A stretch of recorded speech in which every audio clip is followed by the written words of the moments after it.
welcome. This is Hot Edition. We're live from our news up at Desawe Kanda, also live on Kesmi 107.1 in Tamale and beyond. We're live on W 93.5 in Wa and beyond. I am Alfred Okanse this evening here on Hot Edition on 3FM 92.7. Police foil attempted robbery at GCB Bank in Labone. 2 suspects killed. Crossfire, 1 arrested. We'll give you details of this incident that happened just a little over an hour ago. We'll give you some updates here on Hot Edition. Interior Minister orders the IGP to probe and take disciplinary action over the custody breach, which has attracted the condemnation of the Christian Council as well, condemning the assault on handcuffed cleric, calls for calm and lawful action. The police has, however, arrested a suspect in the viral video who slapped the detained pastor. Stay with us. We've got details for you here on Hot Edition. Unfortunately, 11 people confirmed dead, several others injured in Ofankor Barrier accident. We have updates for you here on Hot Edition on 3FM 92.7. Ghana Fire Service will be joining us with some updates on this and more in the next 1 hour. Stay with us. Also, the new Patriotic Party has been addressing the press regarding the Accra bribery scandal. Stay with us. We've got details for you, exactly what their position is and the demands that they are making of the president. All these and more here on Hot Edition on 3FM 92.7. Let's settle for a summary of the news now. Enyonam Haliga is here. Hi, Alfred. Hello. So in today's summaries, the Ofankor Barrier lawmaker Ofankor Barrier has urged President John Dramani Mahama to ensure that the Ghana Cocoa Board bill is rescinded. He urged the president to use the recall of Parliament to begin to process the bill for all the issues raised by the minority against it to be addressed. In a post on his X page, he said, and I quote, "It's interesting to hear that Parliament has been recalled. I pray Mr. President will use this opportunity to rescind the new Cocoa Board bill and address the problematic portions before repassing it." Move on to some political stories as the opposition New Patriotic Party has scheduled its national executive elections for Saturday, October 3, 2026, with the party urging aspirants and their supporters to conduct their campaign in a peaceful and decorous manner. The party has announced nomination fees of 50,000 Ghana cedis for national chairman aspirants, while candidates seeking the position of vice chair will pay 30,000 Ghana cedis. Now, the Ghana High Commissioner to the United Kingdom and Ireland has raised concerns about what she described as excessive expenditure on Ghanaian scholarship beneficiaries to the UK to study courses. Now, speaking on TV3's Ghana Tonight, she indicated that she has reviewed documents relating to 3 or 4 cases in which individuals awarded scholarships to seek programs such as Masters of Business Administration and Public Policy in the United Kingdom traveled with their spouses and children at the expense of the state. And finally, the 2024 New Patriotic Party vice presidential candidate, Dr. Matthew Poku-Pembre, has appealed to Ghanaians to uphold respect and responsibility in political discourse, cautioning against the use of democratic freedom to justify insult and personal attacks. In a statement on his Facebook post on Tuesday, he said democracy allows citizens to challenge leaders, political parties, and ideas, but such criticism must not undermine the dignity of those being criticized. Now, Fred, that's it for summaries this afternoon. Thank you so much. You can find more news on 3news.com. Make some time and visit 3news.com. This is Hot Edition. We're live on Kesmi 107.1 in Tamale and also on W 93.5 in Wa and beyond. Let's go into our first story. Unfortunate incident that happened in the early hours of today. 11 people have so far been confirmed dead following a violent collision between a tipper truck and a sprinter bus at the Ofankor Barrier on the Accra Kumasi Highway earlier this morning. Several others with severe injuries have been conveyed to the various hospitals for treatment. The early morning crash left the sprinter severely damaged and several passengers trapped under the wreckage. If you go on our Facebook page at 3FM927, we're showing you images of this accident that happened earlier today, with the pictures and videos of the vehicles involved in the accident. It's an unfortunate development we're hearing right now. If you go on our Facebook page at 3FM927, we're showing you the videos and pictures of this accident that happened earlier today. Emergency personnel were dispatched to the scene to free those trapped and provide immediate assistance to survivors. According to 81 Alex Kenate, who's going to be joining us shortly, the rescue team worked to extricate victims from the mangled vehicle and transport those with serious injuries to medical facilities. A female victim whose legs were reportedly severed in the collision was amongst those evacuated from the scene by ambulance. The accident affected traffic flow along the highway, with a section of the road temporarily restricted to allow emergency crews to work.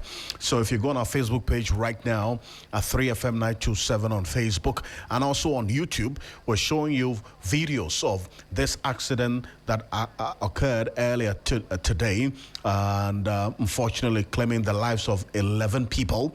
This was after the video you're seeing is when the emergency respondents got there. The Accra Fire Service was able to cut through the vehicles involved in this particular accident and to rescue persons who were trapped in there. We understand quite a number of people were trapped in these vehicles that were involved in the accident, and also a 15-year-old who lost both legs, unfortunately, to this accident. Go on our Facebook page right now at 3FM927 and let's go onto the telephone line and let's have a conversation.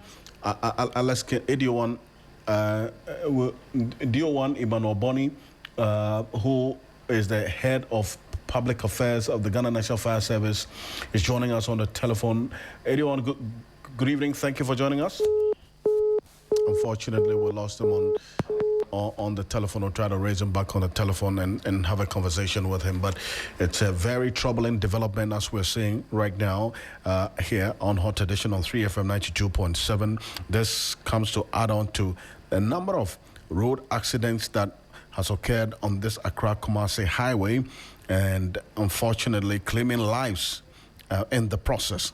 But this is the reality of the situation as we've been showing you right now. If you go on our Facebook page at 3FM927 on Facebook and on YouTube, you'll see the reflection of what we're seeing right now and what happened earlier today. And we'll go on to the telephone right now, and the Ghana National Fire Service is joining us with some updates on this development to get some at least some information on how those who sustained injuries are doing as we speak. And Ediowan Boni is joining us. Ediowan Boni, good evening. Thank you for joining us. Hello, Ediowan. Good evening to you. Can you hear us? Good evening. Thank you so much for agreeing to talk to us. First of all, what's the situation of the... Hello? Your voice is not audible enough. Can you hear us now? Can you hear me now? Yeah, I think it's better. Perfect. What's the situation at the accident scene as we speak? We understand some persons who are using that road say it is gone off completely. Can you hear me? Okay. Let's speak now. Okay. The last time we spoke, you said 11 people have been confirmed dead, correct? Hello? Hello? Where I am, then I think the network. No, can you hear me? Hello, can you hear me? Hello. Can you hear me?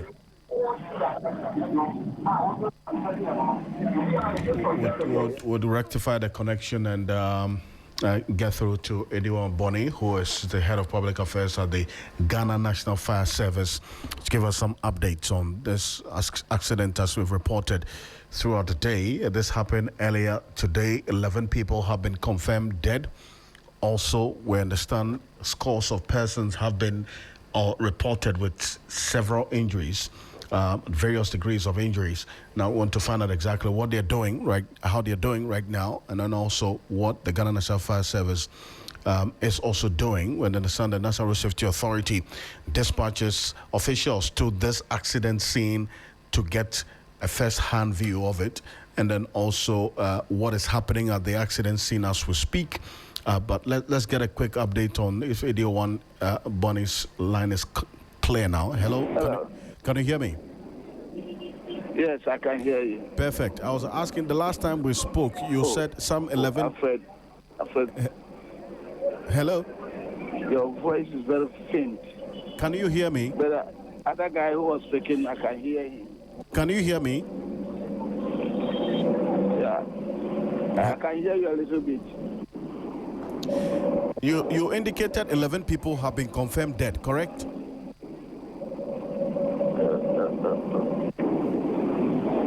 Hello? We'll try to clear that connection too, but let's also see if we're able to get through to other persons who also give us some information on this latest development regarding this accident. It's a very unfortunate development with what we're hearing right now. And a few other persons who have been speaking to us on it, and also some eyewitnesses who have been sharing their thoughts with us on this particular development, one that we've been keeping an eye on since morning here on Hot Edition on 3FM 92.7, also on Kesme 107.1 in Tamale. We're on W 93.5 in Wa and beyond. It appears ADO1 Abe is on the move. We understand he is in a moving vehicle. The appeal is to have him stop so that we can have a conversation with him on the issues regarding this particular accident. But if you go on our Facebook page at 3FM 927, you'll see the videos of this accident. Anyone, can you hear us now? Yes.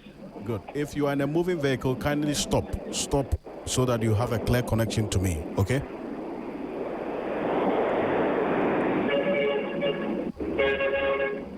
Hello?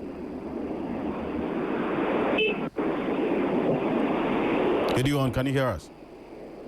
Yeah, I can hear you. Good. Good. Now, you said 11 people have been confirmed dead, correct? Hello?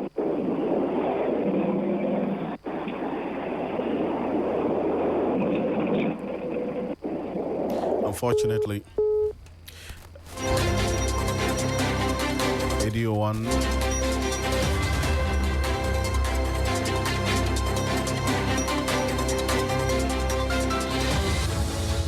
we'll try to get through to other persons who will be able to get some clear connection to it. He is in a moving vehicle, and that's affecting the connection as we're having it.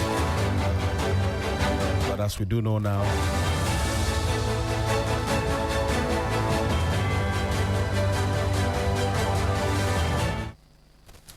share your thoughts with us at 3FM 927 on Facebook and on YouTube, and let's hear from you. But away from that, let's deal with some other matters as well. As has been playing out, the Ghana Police Service has foiled an attempted robbery at a GCB Bank branch in Labone, with 2 suspected robbers shot dead and another arrested. 2 armed robbers have been killed in a shootout with the police only hours after that emergency call. The robbers, 3 in number, attempted to rob the Labone branch of GCB Bank, but police foiled the robbery, leading to the arrest of 1 person. Meanwhile, the management of the bank has denied that the bank was the target of the robbery. Let's get in Joseph Armstrong Goldalogbe, who was there for us to get an update on this incident that happened just about 2 hours ago. This robbery, which was reported, the Ghana Police Service is reported to have foiled this robbery attack. And then also a security analyst will be joining us, Richard Kumado, will be joining us with his thoughts on this particular development. And we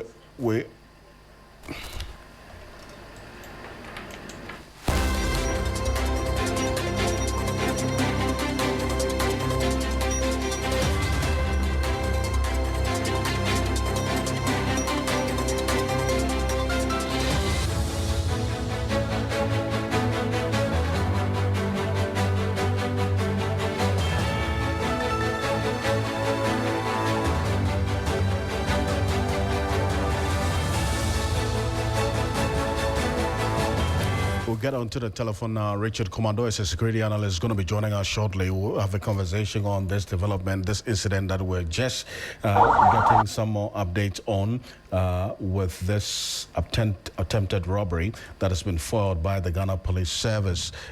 We'll get through to him shortly to get an update on this development. The Ghana Police Service released a statement earlier, not too long ago, with information of the foiled attempted robbery at a GCB Bank branch in Labone, with 2 suspected robbers shot dead and another arrested. Now, we have pictures and videos of this particular foiled robbery attack in Labone. The incident occurred earlier today when the suspects allegedly attempted to carry out a robbery at the bank. Police personnel responded to the incident and managed to thwart the operation. 2 of the suspected robbers were shot during the police intervention and died, while a 3rd suspect was arrested and is currently in police custody. Emmanuel Kuting is joining us on the number you have dialed is in telephone now. Mr. Kuting, good evening. Thank you for joining us. Alfred, thank you for having me. Very good evening to your cherished listeners. You've been also monitoring this development with the police giving us this information on the foiled robbery attack. We understand 2 of the suspected robbers were killed in action.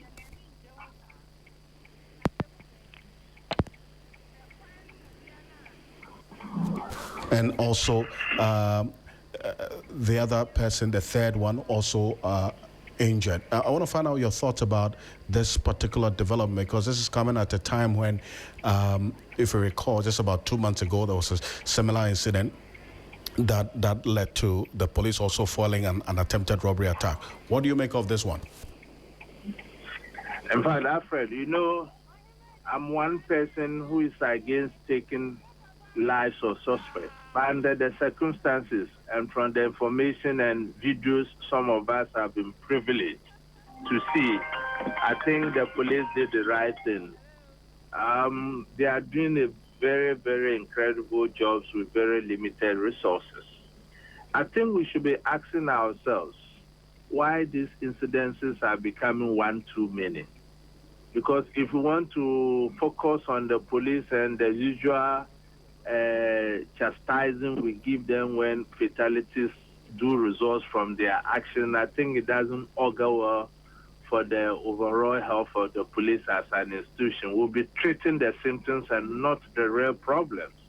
So you see, as a country, it looks as if we are leaving behind our youth, and we have a large population batch of youth who are not getting opportunities, who are not getting decent jobs. Coupled with the easy availability of substances in every corner you turn in this country, tramor, red, wheat, and those kind of things.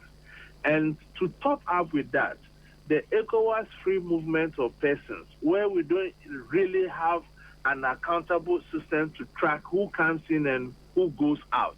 It fuels transnational crimes, especially within Ghana, where we have a lot of amenities and our democracy is peaceful as compared to other West African countries.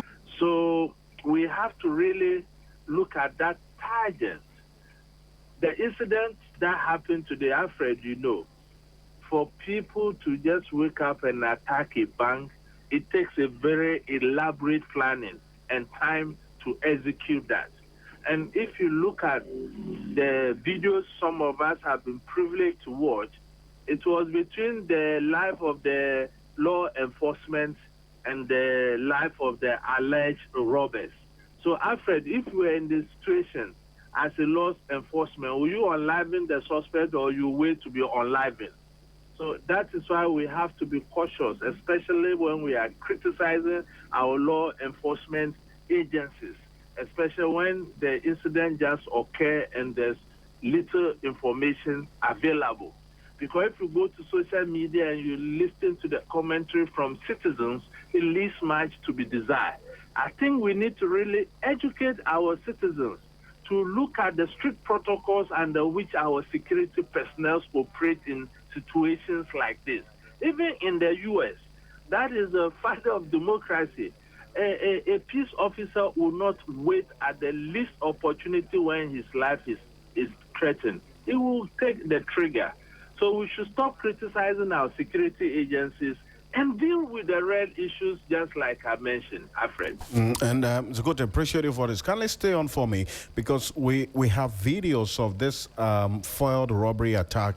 If you go on our Facebook page at 3FM927 and also on YouTube at 3FM927, we're showing you a video of when these two robbers were gunned down by the police, and the third suspect as well, who is in police custody.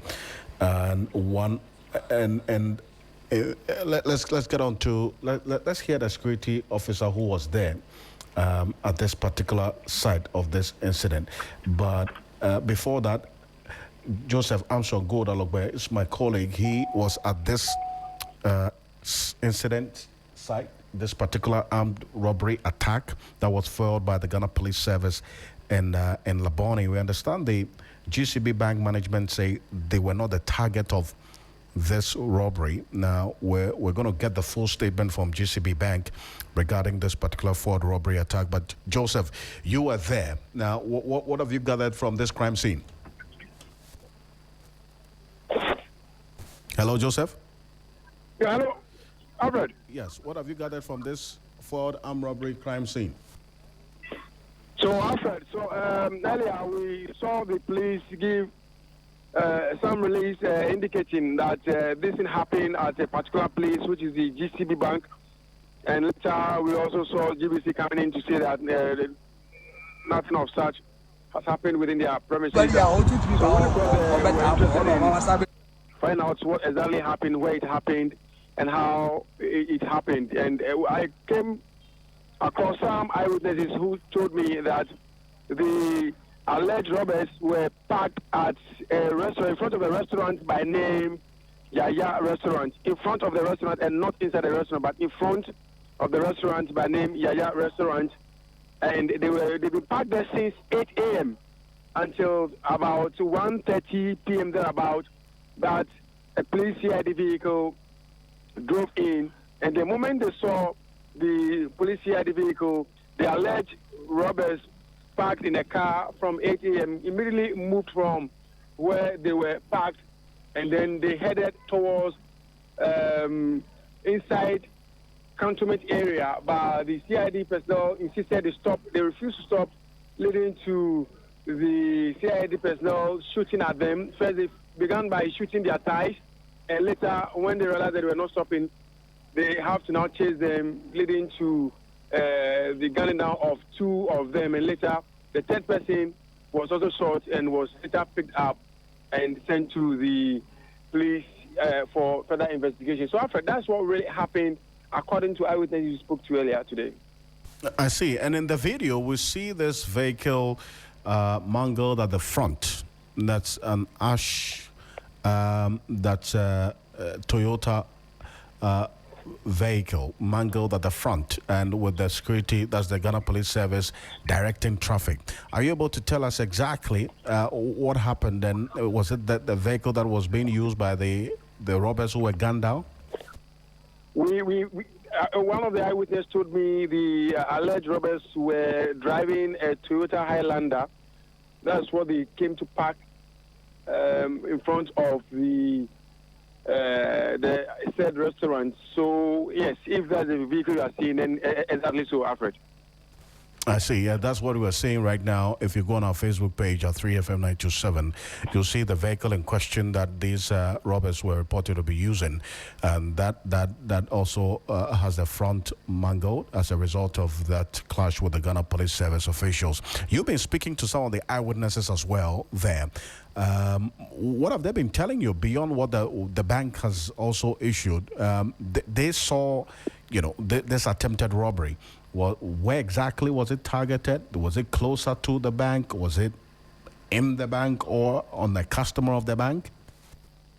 So, Alfred, the closest bank to where the alleged robbers were parked, according to one security man, the security man I spoke to, the closest bank happens to be Zenith Bank, and not even the Ghana Commercial Bank. The Ghana Commercial Bank is a little further from where the Zenith Bank was, and the vehicle, the Toyota Highlander, which the alleged robbers were in, was rather parked very close to the Zenith Bank, next to Yaya restaurant, and then next to them is the GCB Bank, and then a little further, you see the UBA Bank, and then you see another commercial bank, and other trading activities happening there. Some very high-class hotels all scattered along that area. So where the incident happened, particularly, you may not be able to tell that it happened at point A or point B, even where the shooting took place,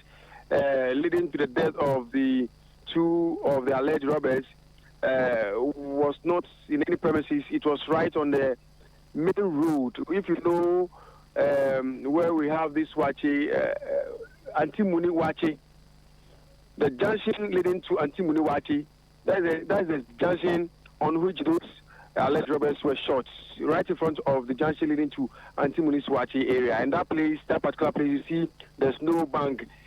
It's closer to a place where there's a church. Is it Risen Christ Church, something? I'm not too sure of the name, but what I could remember is Risen Church along that area, but not a particular bank where you see that the robbers were heading. Maybe the police CID picked an intel that these people were planning to rob bank A, B, C, D, but maybe the one who has been arrested upon interrogation can further give us more explanation to why exactly they were parked and where they were parked since 8 a.m. And rightly so, and Armstrong, appreciate you for this, and thank you for this update. Joseph Armstrong Gold Alogbe is my colleague who went to this scene of the attempted robbery in Labone. Well, just as he just narrated, this incident, per the information he had, happened not anywhere close to the GCB Bank. So the GCB Bank issued a statement indicating that this robbery was not targeted at them. Mr. Gutin, I juxtapose the GCB statement and their position and also what the police put out in their statement. If you go on our Facebook page at 3FM927, we have the police statement on this. Police says foil robbery attempt on Labone GCB Bank. One suspect arrested, 2 gunned down. The Ghana Police Service today, 13th August 2026, for the robbery attempt on the GCB Bank, Labone, Accra. 2 suspects have been gunned down. 1 has been arrested. Further details will be communicated. That's it. That's what the police put out not too long ago. Now GCB Bank says, you know what, this robbery was not targeted. We were not the targets of this robbery.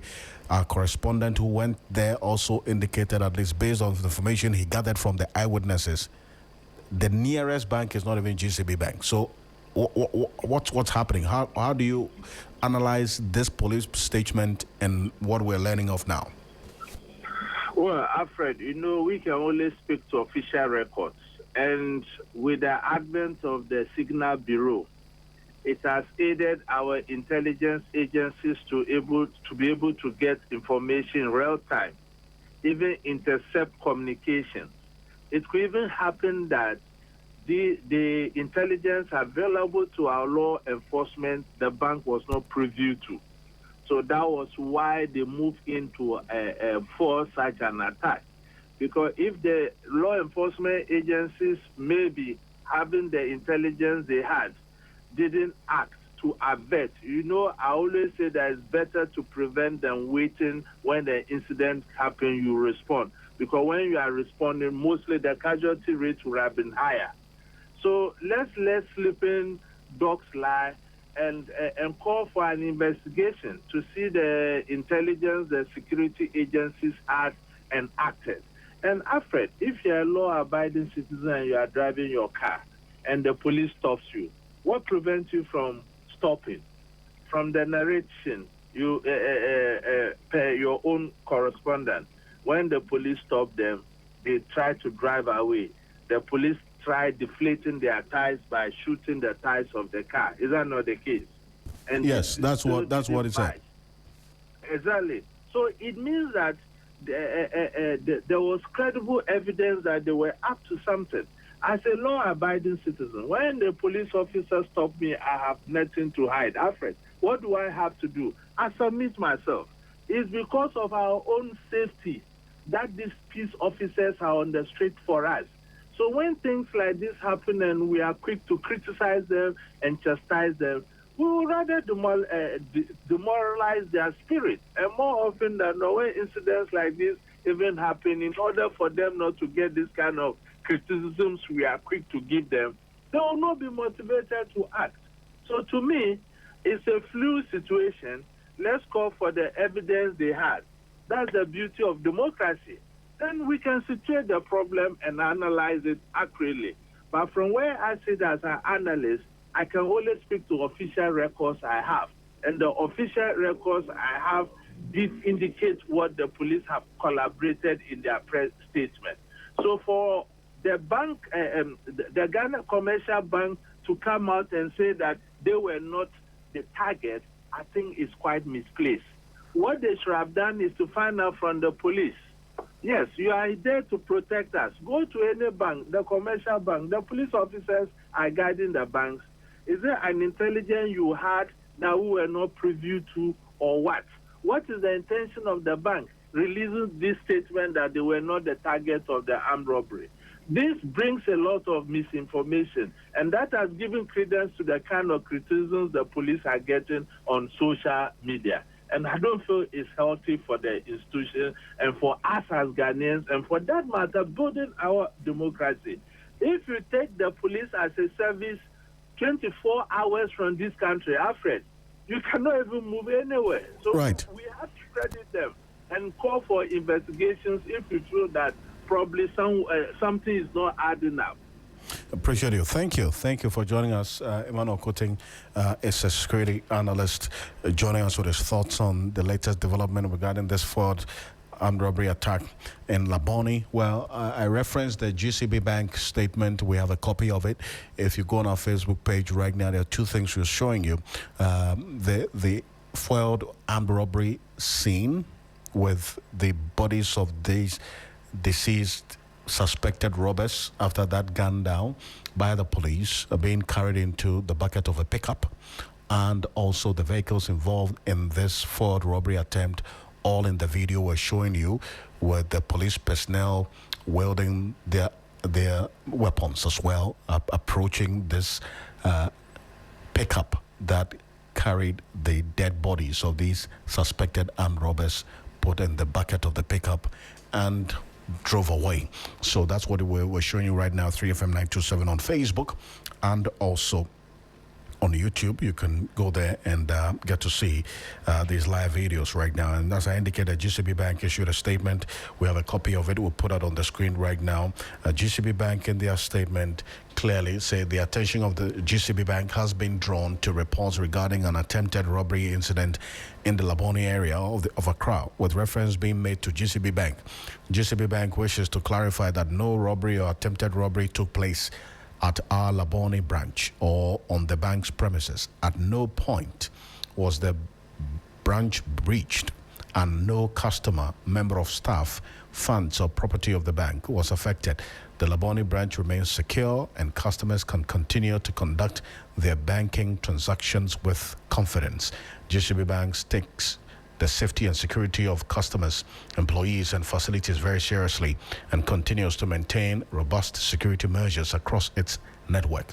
And they're talking about contact with relevant authorities, and they'll continue to monitor developments regarding this incident. So that's the GCB Bank's statement, also responding to these reports of the foiled robbery attack. So we're keeping an eye on this particular one. We'll be updating you as we go on here on Hot Edition on 3FM 92.7. We're also on Kesme 107.1 in Tamale and on W93.5 in Y and beyond. Let's go on the telephone now. Reverend Cyril Crab is the founder of the Accident Victims Support Ghana. He's joining us on the telephone for a quick update on the 11 persons who reported dead in that Ofankor accident on the Accra Kumasi Highway, and also a number of persons who have been confirmed with various degrees of injury. Reverend Crab, good evening. Yeah, good evening, sir. Thank you for joining us. Now, you've been to the accident scene, from what we're hearing, and then also visiting some of the injured. Kindly update us on how the injured are doing. What's happening to them as we speak? All right. Thank you very much, and a quick good evening to your listeners. And thank you for having me as well. Currently, we are dealing with a situation which is out of hand. Yes, like you said, I've been to the accident scene, and it was very sad when you look at the mangled cars and even the way the narration from eyewitnesses is quite very gory. There were quite of issues that they raised, which I've noted down, and I'm yet to reconnect to the National Road Safety Authority and give them my findings and what the people are saying, so that we will use it for road safety education purposes. The victims the survivors indeed were sent to. The 13 survivors were sent to 3 various hospitals, namely the Achimota Hospital, Ga East and Ga North. And so I engaged with police, and I said I must commend the police for the work that they've done.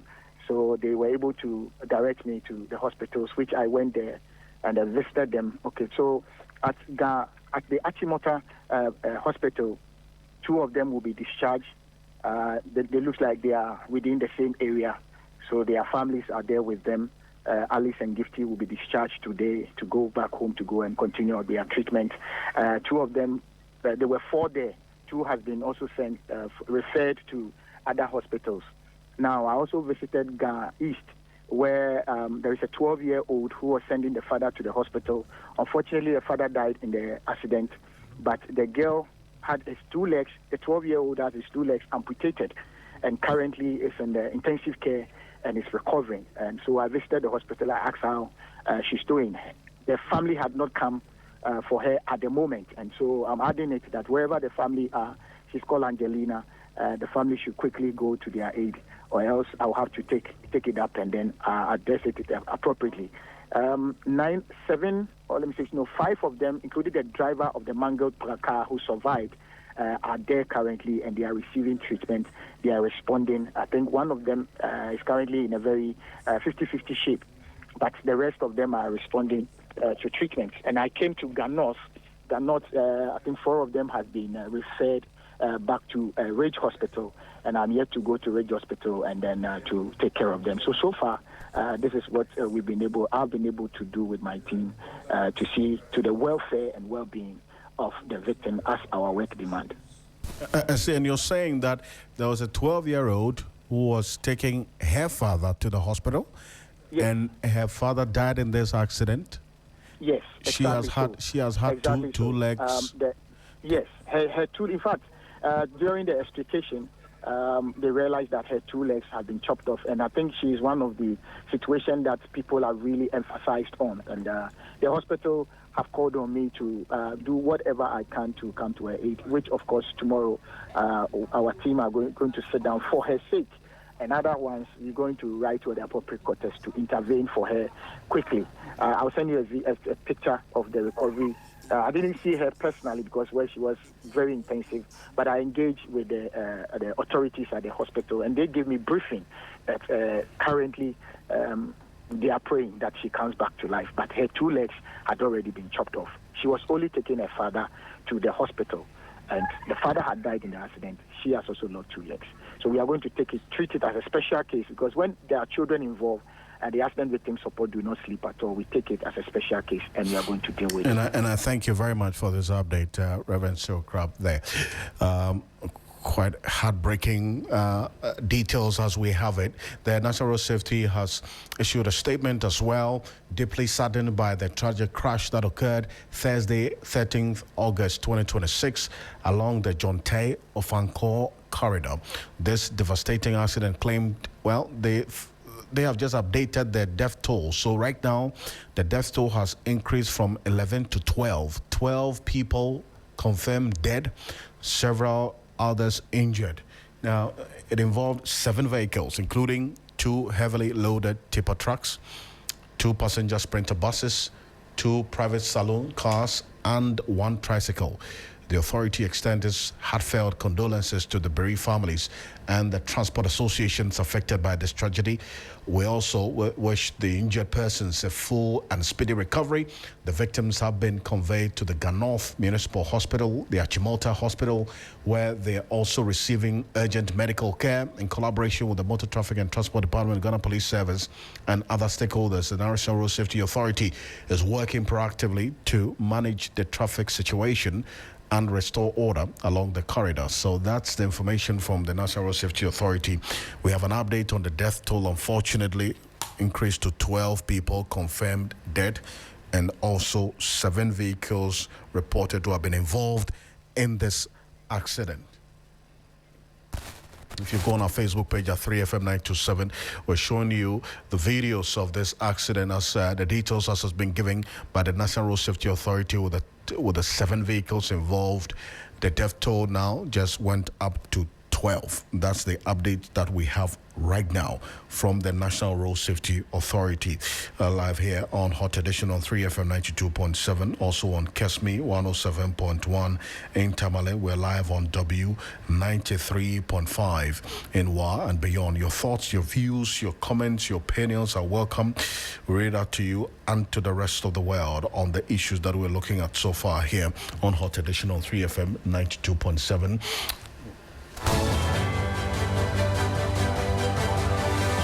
Away from that, it's some 17 minutes to the top of the hour, 6 p.m. The New Patriotic Party has been addressing the press regarding the AXA bribery scandal, which the details emerged after Ghanaian American Owusu Beko was convicted in the United States, awaiting sentencing on the 10th of November 2026. He possibly will be slapped with a maximum jail term of 30 years. The MPP says they are calling on the president, John Dramani Mahama, to set up a commission of inquiry to look into the issues that were brought to the fore after the conviction of Owusu Beko. Officials, but a relative of President John Mahama, in order to push a power plant deal through at the height of doing so, when what Ghana was desperately seeking additional electricity generation capacity. One of the emails presented to the jury referred to a Ghanaian official who was awaiting his expected payment as waiting for holy rain. There was therefore nothing holy about those payments. If the expression holy rain was used to describe money expected by officials involved in the transaction, then what Ghana witnessed was not a rain of blessings, but a rain of corruption. One that threatens to expose the manner in which decisions affecting the national interest may have been compromised for private gain. More disturbingly, the matter has now become an international embarrassment for Ghana because the evidence was not uncovered through a successful domestic prosecution, but through proceedings in the United States. How shameful. The evidence before the United States court concerned efforts by Goldman Sachs, acting through its United Kingdom subsidiary, to secure a transaction for its client. For the project to proceed, AXA required an emergency power agreement and the necessary approvals from several Ghanaian institutions and officials, including the Ministry of Power, Cabinet, the Ghana Grid Company Limited, GRIDCO, and the Public Utilities Regulatory Commission, PURC. The prosecution's case was that improper payments were contemplated or made to individuals connected with the approval process. The evidence presented to the court identifies several categories of Ghanaian officials and persons connected to the transaction. So who are these government and public officials under the then President Mahama administration who were bought. Per the record of the U.S. court based on which the conviction was made, the government/public officials and close relatives of the president at the time who were involved in the scheme are as follows. The Minister of Power at the time. He was responsible for this execution of the Emergency Power Agreement on the 12th of May 2015. Prosecutors proved that the conspirators discussed paying $1 million to the Minister of Power and $250,000 to a senior advisor. Ghana Official 1, advisor to the minister. The man said to have been waiting for the Holy Rain, chased progress, demanded weekly reports, and was assured of his full support and cooperation. Ghana Official 2. Senior Ministry of Power official on the emergency project team, listed as $10,000 on the ledger. The press. Very interesting. That's the Mensha South Member of Parliament, Nana Bafwa Jewa, addressing the press earlier today. Mutala Yakubu is here with the latest in the world of sports. We're going to go for the quick break. When you're back, we'll get some more. 2 days, 3 regions. From Accra through Kwao to Kumasi, hundreds of kilometers.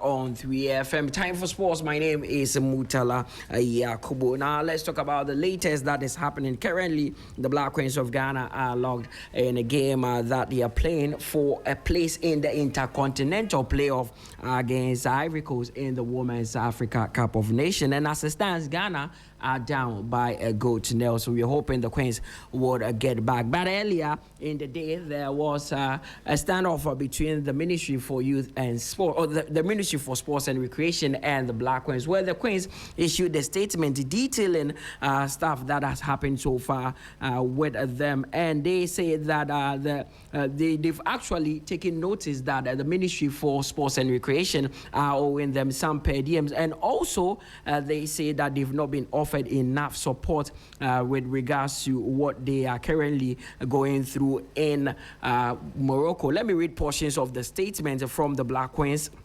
And it was a detailed one where the Queens even talked about per diem not being paid on time at the moment. Also talked about the fact that they've only had a visit from the minister once together with the GFA president. And since then, they've not met both of them in this tournament and are without the proper mental support. They say that all these things affected them, and it is the reason why they are struggling at the tournament. And the ministry hit back also releasing a statement saying that they've paid a lot of monies to the Black Queens, giving evidence of these payments in terms of per diem and also qualification bonuses being sent to them. But the Queen says that they've taken notice of the ministry's reply, and in due course they would also hit back, especially now that they are locked in the game against Ivory Coast. Right after that game, we will get something from them. Now the ministry together with the GFA would also be having a conversation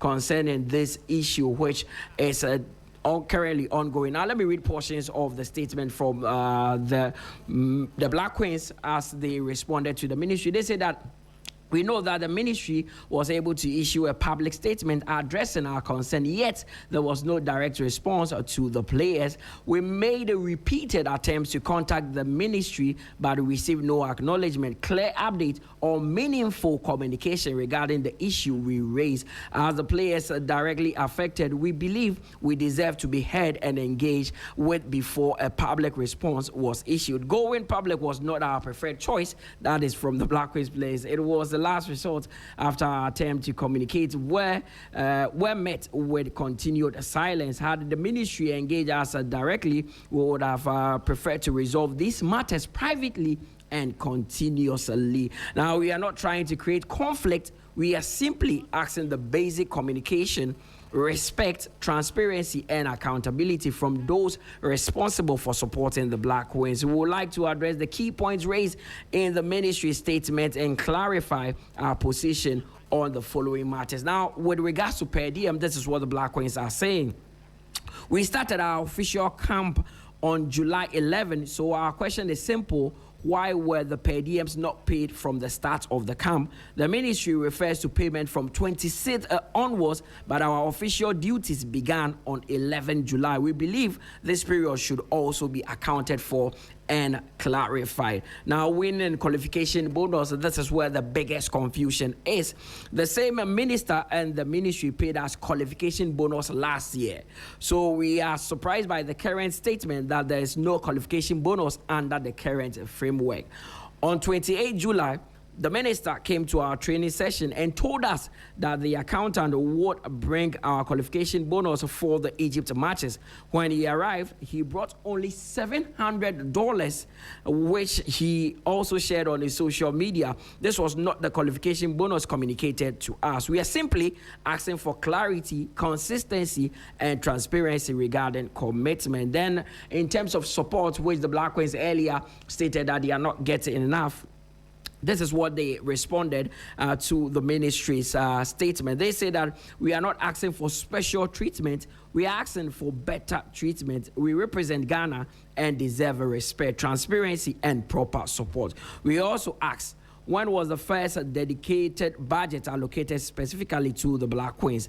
We work hard, make sacrifices, and represent Ghana with pride. We deserve to be treated with fairness and respect. This message is from the Black Queens players, and we wish ourselves the best of luck as they are locked currently in a game against Ivory Coast. That game, as I said, it's 1-0 to Ivory Coast, and if it ends this way, it means that the Queens would be heading back home, which is not a good one for us.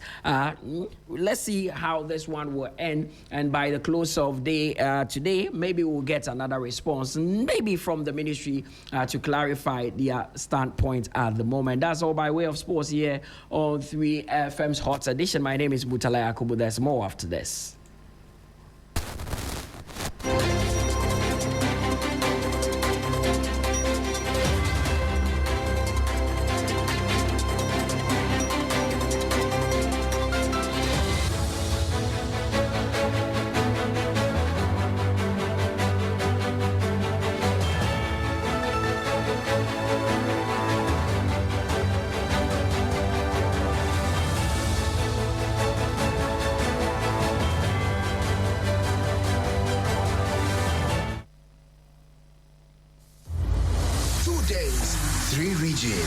From Accra through Kwel to Kumasi, hundreds of kilometers of rhythm, road, and discovery. Hundreds of riders expected. One national journey. This is more than cycling. This is Ghana in motion. 28th and 29th August. To register or participate, call or WhatsApp 0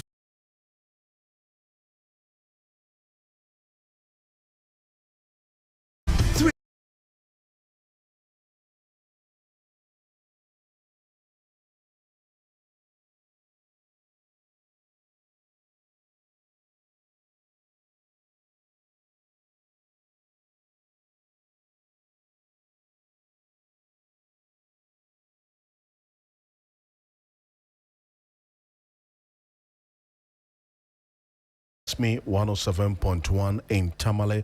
We're live on W93.5 in Wa and beyond. The Christian Council of Ghana has condemned the alleged assault of a Christian cleric while in police custody amid growing tensions between sections of the Christian and Muslim communities.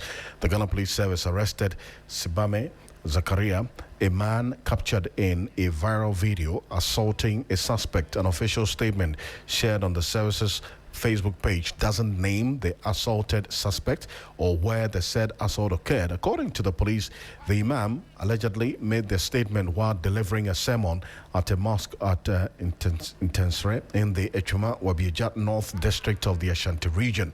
While condemning the alleged insults against Prophet Muhammad, the council has also rejected the resort to violence, urging Christians and Muslims to exercise restraint and avoid further reprisals, both online and offline. The council is calling on the security agencies to deal with all infractions impartially, swiftly, and strictly in accordance with the law. The Christian Council says Ghana's religious harmony has been built over the years of collaboration between Christians and Muslim leaders and must not be allowed to deteriorate.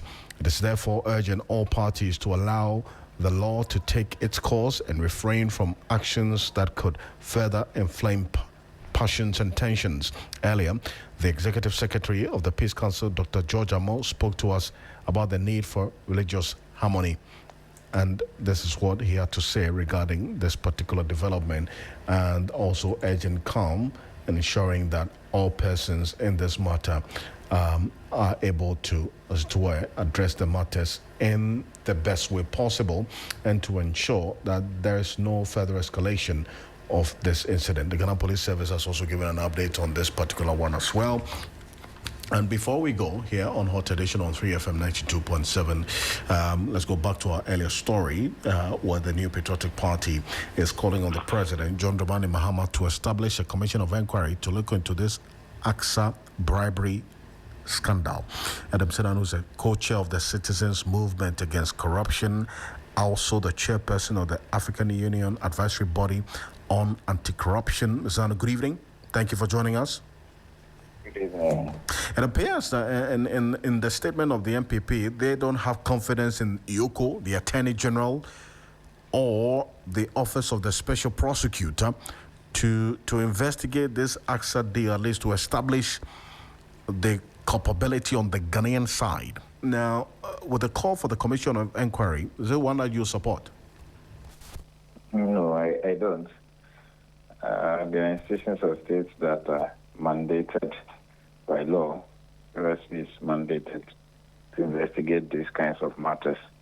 The OSP has already indicated that they supported the Department of Justice in this case. So I don't see why we should be creating a commission of inquiry into this matter. But they detail the reasons why. They say because of the record of the Attorney General, for instance, he shouldn't be involved in any investigation because anybody who is involved, who is a member of the NDC, is cleared from the wrongdoing through knowledge prosecutors and others. You don't see any reason in that? And I don't think I am in a position to comment on the capacity or otherwise of the Attorney General. Actually, I think that this is a situation where you would have had a damned if you do, a damned if you don't. Because, you see, as Attorney General, it is part of his mandate to deal with cases like this. It's reasonably so. So if he didn't make any comment at all, people will say, there you go. He's disinterested in cases that involve his people. Now that he's shown an interest, now they look the next step and said, oh, but nothing will come out of it. To the extent that we have other agencies that can also investigate, and from my perspective, once the OSP has already been investigating these matters, I don't see why not. What issue do they have with the OSP investigating this? What arguments did they make in that instance? Essentially saying that, we have had one too many of these international transactions bringing embarrassment to Ghana. They cited quite a number of them setting the precedence for it. They didn't mention specifically the OSP, but they say that to the extent that the likes of the Mabe and Johnson, Airbus, and others didn't go well, then let's have a commission of inquiry. Oh, what did they mean it didn't go well? The Airbus scandal was fully investigated. The special prosecutor said there was no case against the government official, one, etc. I mean, we should not begin to undermine the credibility of institutions who finish their work. And this was not under their tenure. There was a sitting government that raised this issue. And yet the person they appointed came back and said, no, even though you triggered this process, we've drawn the conclusion there's nothing to write home about. I think that we should be careful that we don't draw all institutions of state into partisan political space. I honestly don't think that a commission of inquiry is necessary under these circumstances. I think that there are institutions of state that have the mandate and they are already seized with the matter. Therefore, they have a head start.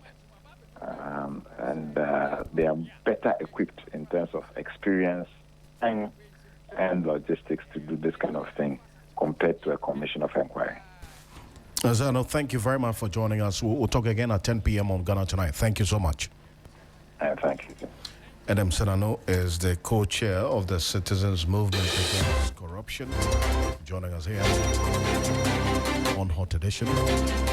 Stay with us on 3FM 92.7. The drive continues. I am Alfred Okanse. Join me at 10 p.m. on TV3 for Ghana Tonight. On behalf of the team, Sixtus, Rosalind, Tofik, have a good evening.